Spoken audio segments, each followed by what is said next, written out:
ถคุณเพชรก็รถเที่ยวงานวัดเที่ยวงานบุญเนาะ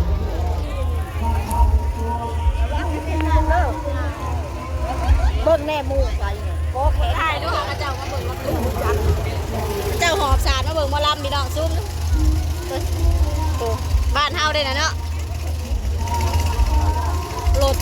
ลูกหัวบ้านประกาศน้ำมาก่อนรถหลายพี่น้อง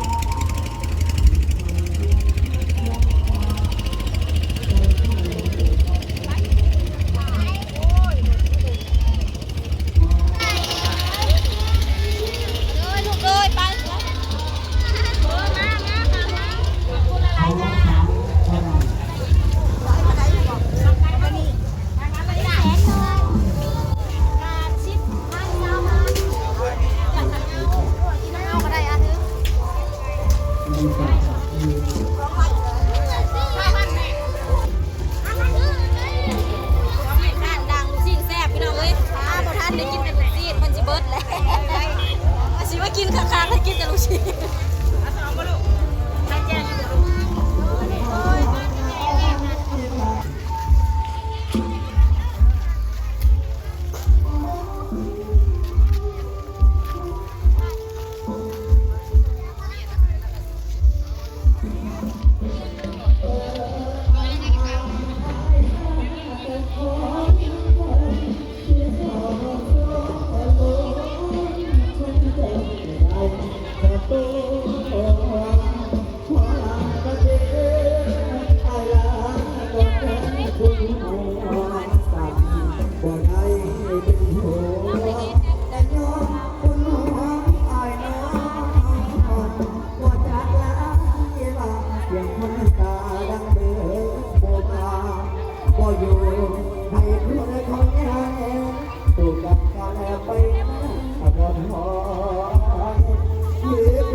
สุขสบายดีพี่น้องบอกไปว่าสุขุสุขคนเนาะ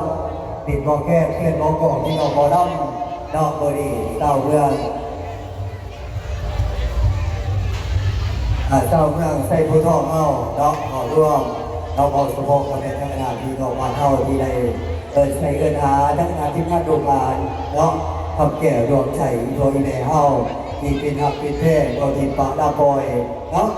การที่ว่าพอดีเอาทั้งระดับไปอีกอย่างหองพร้อมเสียงใสนอดีน้ำดาผ้าท่าในการทั้งระดับด้านที่ดีชื่อเสียงนอกปากปากให้กับอีโบอีเม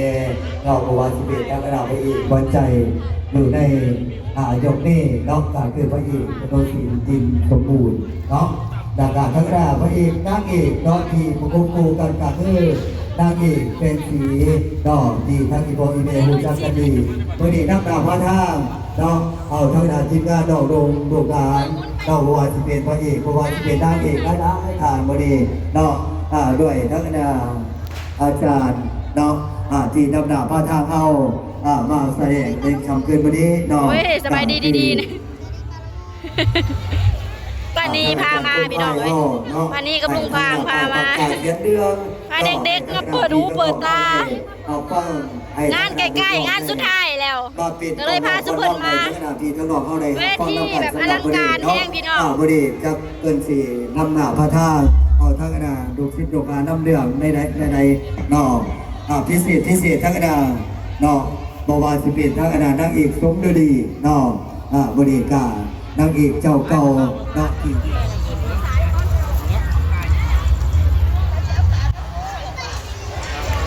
คนกำลังเริ่มมาหลายเจ้าโลอีกจังหน่อยเนาะพ่อก็นัก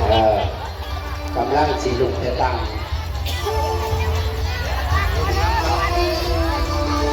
เวทีอลังการมากจ้ะ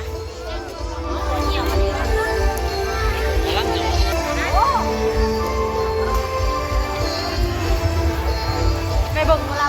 ำไปส่องล้างเวทีหมอลำมาเลยน้องมาดาวเนี่ยพี่น้องมาแล้วก็ได้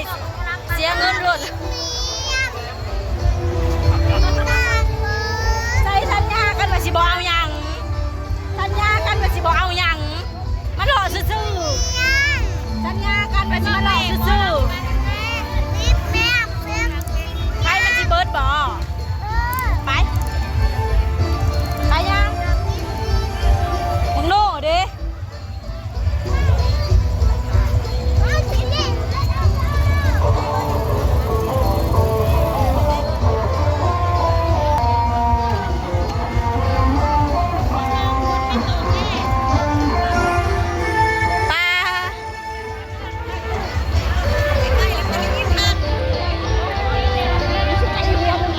เต็มดวงเพลงเลยเนาะ